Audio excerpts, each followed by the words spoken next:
안녕하세요, 루엔입니다. 코레일 면접 두 번째 영상을 이렇게 촬영을 해봅니다. 이전 시간에 상황 면접 대비 방법에 대해서 자세하게 예시와 함께 알아보았으니 반드시 이전 영상을 보고 오십시오. 자, 오늘은 바로 여러분들과 함께 1분 자기 소개부터 인성 면접까지 살펴보도록 하겠습니다. 여러분이 상황 면접이 초반에 있다 다 아실 텐데요. 코레일은 1분 자기 소개를 시키는 기업 중에 하나고요. 여러분의 호감도를 쌓을 수 있는 중요한 과정입니다. 1분 자기 소개를 하는 이유는 여러분이 얼만큼 직무에 대해서 이해를 하고 왔는가, 아무 생각 없이 쓸데없는 이야기를 하는가, 아니면 충분히 생각한 내용을 얘기하는가, 다 알아볼 수는 없기 때문에 열차 승무 지원자분들을 위한 합격 예시를 살펴보도록 하겠습니다. 예시를 바로 볼게요. 자, 안녕하십니까. 코레일 열차 승무 지원자 1번입니다. 열차 승무직은 출입문 취급과 승하차 확인 외에도 응급 환자 발생, 출입문 끼임, 설비 이상 등 다양한 돌발 상황에서 즉각적인 판단과 조치를 통해 2차 사고를 예방하는 현장 중심 직무라고 저는 이해하고 있습니다. 직무를 저는 이렇게 이해하고 있다 어필해 보았습니다. 관련된 경험을 근거로 제시하는 부분이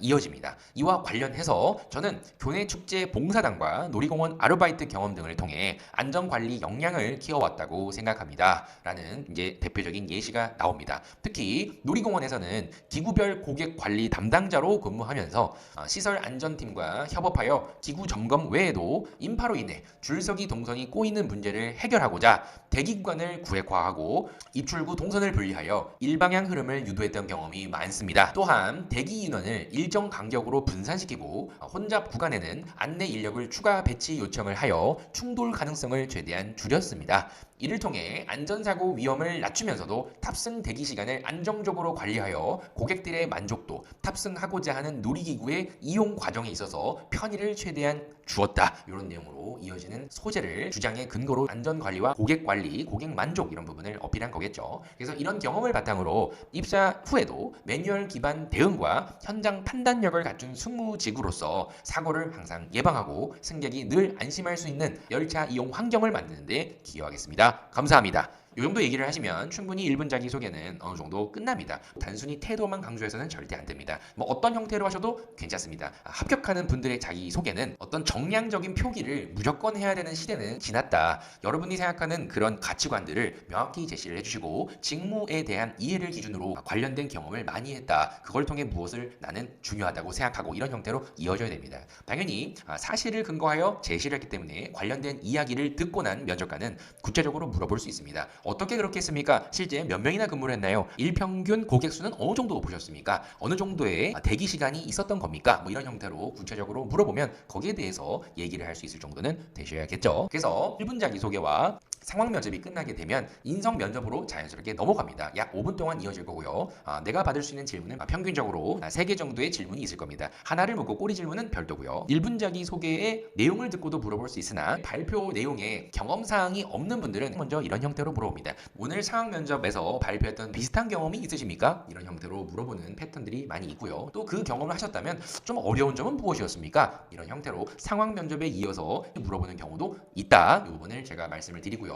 그리고 조직 직무 적합성을 반드시 파악합니다. 첫 번째 질문으로 받을 확률이 매우 높은 지원 동기가 있습니다. 왜 코레일입니까? 왜 지원하셨습니까? 왜 이직을 하십니까? 전 조직은 왜 퇴사를 했습니까? 등등 다 포함이에요. 고객 응대, 또 고객 만족, 뻔한 얘기를 하시는 분들은 코레일 말고도 그런 일들을 많이 할 수 있는 거 아닙니까? 이런 형태로 물어볼 수가 있다. 여러분들이 구체적으로 제시할 수 있어야 더 호감도가 높아지고 합격 가능성이 높아집니다. 그리고 열차 이용 경험이 많습니까? 고객 입장에서 코레일의 개선사항, 또 고객들의 불편함은 뭐라고 보십니까? 어떻게 개선해야 됩니까? 많이 묻고요. 또 지원 직무가 주로 하는 일이 뭐라고 생각하십니까? 이런 내용을 1분 자기소개에 담아 두어라 라고 하는 이유가 이런 점입니다. 그리고 입사 이후에 가장 본인이 해보고자 하는 건 무엇입니까? 계획이 있습니까? 구체적으로 어느 정도 생각했는지를 평가합니다. 또 본인이 직무에 잘 맞다고 생각하는 근거가 뭡니까? 어려움은 뭔지는 아십니까? 오래 근무를 할 수 있는 인력인지 체크를 하기 위해서 묻습니다. 그래서 이런 점들을 반드시 준비를 해야 할 4가지가 있고요. 그리고 안전에 대한 부분을 반드시 또 묻겠죠. 뭐 꼭 묻지 않더라도 여러분이 많이 강조하는 내용일 겁니다.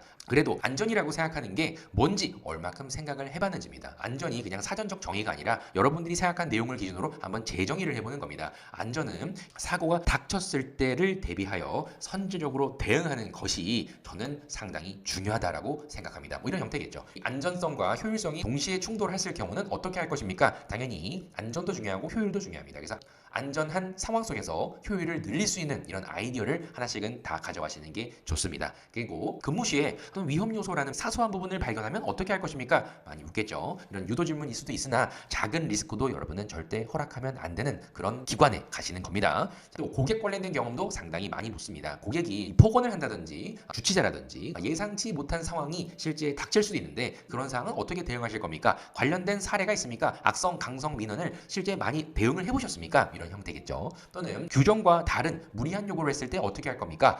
고객 만족도 중요한데 안전이 나는 더 중요하다라고 본다면 고객 만족과 안전이 충돌하면 어떻게 대응해야 된다고 보십니까? 고객한테는 어떤 식으로 안내를 하실 겁니까? 설득하실 겁니까? 이런 형태로 물어보는 대표적인 카테고리고요. 그리고 조직 적합도를 이제 또 한번 평가를 하게 되어 있습니다. 나 혼자만 일하는 조직이 아니기 때문에 최대한 여러분은 팀워크를 중시하셔야 되고 조직 생활에 중시하는 부분을 명확히 세우셔야 되며 직업 윤리까지 한 번에 정리를 해두셔야 합니다. 그래서 동료와 협업할 때 갈등 생겼을 땐 어떻게 할 것이냐, 또 동료가 잘못된 행동을 보았다면 어떻게 할 것이냐, 이런 직업 윤리, 또 상사와 의견이 다르면 어떻게 할 것이냐, 팀워크를 해야 하지 않은 상태에서 의사소통, 또 본인의 실수로 문제가 발생하면 어떻게 할 것이냐, 수습을 어떻게 할 것인지, 그 실수를 어떤 식으로 보고할 것인지, 그냥 넘어가도 될 수 있는 그런 실수라도 보고를 할 것인지, 규정을 어겨도 된다, 이런 지시를 받았다면 어떻게 신입으로 대응할 것인지, 또 책임을 과거에 좀 회피하고 싶었던 사례 있습니까? 회피를 했던 게 아니고 회피하고 싶었던 경험은 있으셔야 합니다. 그래서 이런 점들을 실제 물어보고 있다. 또 대부분 다 책임감, 원칙을 지킵니다. 안전성을 저는 강화할 겁니다. 주인의식이 강합니다. 뭐 등등 이런 내용들을 강조하시는 분들이 많기 때문에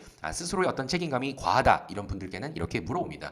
본인이 어떤 지나친 책임감으로 주변에서 힘들어하고 그러진 않았나요? 이런 형태로 물어볼 수 있기 때문에 내가 느끼는 책임감이 다른 동료들에게도 그런 책임감의 정도가 객관적으로 그 이상을 요구하는 건 아닌가 한번 생각해 볼 필요가 있습니다. 절대 혼자만 잘한다고 이 코레일이 발전하고 신뢰를 얻고 그런 게 아니다라는 점을 꼭 이해하시고 동료와의 협업, 팀워크 이런 부분을 상당히 중요하게 생각하셔야 됩니다. 의사소통, 의사결정 이런 부분도 다 포함이겠죠. 자, 그리고 마지막 인성검사 분명히 보셨죠? 거기에 나오는 가장 대표적인 키워드가 스트레스라는 게 있습니다. 언제 스트레스를 받고 어떻게 스트레스를 관리하고 이건 반드시 체크를 해야 되는 내용입니다. 근데 스트레스를 견디기 힘들어하는 대상자 그런 분들이다라고 인성검사에서 체크가 돼서 부적격이다 이렇게 나왔다면 당연히 이미 탈락이지만 그래도 한번 재점검을 해봅니다. 언제 스트레스를 받느냐, 어떤 계획이 틀어졌을 때 이런 얘기를 가장 많이 하실 텐데 그럴 때 어떻게 하냐고요? 계속 이렇게 꼬리 질문으로 물어볼 겁니다. 또는 힘들었던 경험 반드시 물어보죠. 실패를 하고 좌절을 하고 예상 밖의 상황이 펼쳐지고 원치 않은 업무를 하게 되고 뭐 이런 부분들 다 포함을 해서 가장 힘들었던 경험이 무엇이냐 이런 부정적인 이슈를 물어보는 질문들이 많습니다. 그리고 장점보다도 본인의 단점 무엇입니까? 자기 객관화를 한번 해봅니다. 물론 취준생 같은 경우는 단점으로서 거절을 못한다, 또 너무 꼼꼼하기 때문에 느리다 뭐 이런 형태로 비슷하게 장점처럼 얘기하는 분들이 많은데요. 중요한 거는 여러분의 단점을 뭐든 얘기해도 상관없습니다. 다만 그 단점이 이 조직에 이 직무에 미치는 영향이 무엇인지를 이런 부정적인 이슈를 명확히 알고 있다면 여러분은 표현을 하시면 점수입니다. 그런 상황을 만들지 않을 거다. 내 단점이 누군가에는 장점이 되기도 합니다. 개개인마다 다르게 볼 수 있기 때문에 조직 마인드를 펼쳐 보이려면 여러분의 단점이 직무에서 발생하는 부정적 이슈를 명확히 알고 있다를 꼭 어필해 주십시오. 그래서 인성 면접에서 반드시 나오는 카테고리를 쭉 알아보았습니다. 그래서 역시나 실제 가장 중요한 내용들이 이런 게 있습니다 라고 제가 정리한 내용이 있으니까요. 쭉 연습하라고 제가 배포를 드리니 필요한 분들은 반드시 댓글 달아주십시오. 마지막으로 다시 한번 검토를 해봅니다. 시간이 없는 분도 있을 겁니다. 이 영상을 봤는데 나는 뒤늦게 보았다. 이제 한 이틀 남았는데 뭐 하느냐 이런 고민을 또 하시는 분이 있으실 것 같아서 10가지만 이렇게 꼽았습니다. 직무 강점 중심의 1분 자기소개, 코레일 입사, 이직, 사유, 지원 동기, 직무 관심도 적합성, 입사 후 계획, 안전에 대한 정의, 안전과 효율의 충돌, 또 돌발 상황 속의 판단 절차, 근거, 매뉴얼이 전혀 없는 상황 속에서 체계적이지 않은 상황 속에서 나는 업무를 맡았던 경험이 있다. 이런 건 좋은 거겠죠.